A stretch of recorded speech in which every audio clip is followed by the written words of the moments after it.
நம்ம வாயை கட்டுப்படுத்தணும்னு சொல்லுவாங்க. அது வந்து 2 விஷயத்துலையுமே சொல்லணுங்க. பேச்சுலயும் சரி, சாப்பிட்றதுலயும் சரி.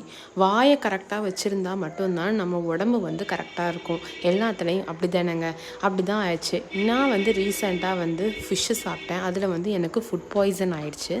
ஃபுட் பாய்சன் ஆனதுலேருந்து கொஞ்சம் வயிறு நல்லா புண்ணாயிடுச்சு போல இருக்குது. எது சாப்பிட்டாலுமே ஸ்டொமக் பெயின் ஆகுது. இருந்தாலும் எங்கேயாவது வெளியே எங்கேயாவது ஒரு கடையை பார்த்தோன்னா என் வாய் சும்மாவே இருக்க மாட்டேங்குது. இதை சாப்பிட்லாம் அதை சாப்பிட்லான்னு சொல்லி தோணுது. இது வாயா, என் மைண்டா, என் மூளையா, எனக்கு எதுன்னே கெஸ் பண்ணவே முடியல.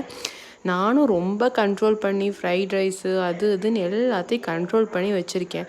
இருந்தாலும் நீங்களே சொல்லுங்கள், ஏதோ ஒரு சில சுச்சுவேஷன் வரும்போது நம்ம என்ன பண்ண முடியும்? வெளியே சாப்பிட்ணுங்கிற நிலமை வந்தால் அட்லீஸ்ட் ஒரு தோசையாவது சாப்பிட்ற அளவுக்கு நம்ம இருக்கணும்ல.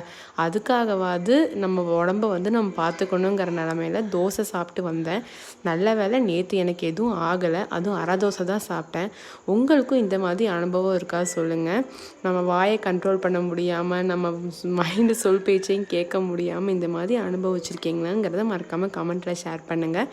நெக்ஸ்ட் வீடியோவில் பார்க்கலாம். இந்த மாதிரி நிறையா வீடியோஸ்க்கு என் சேனல் சப்ஸ்கிரைப் பண்ண மறந்துடாதீங்க. நெக்ஸ்ட் வீடியோவில் பார்க்கலாம். பாய், டாடா, see you.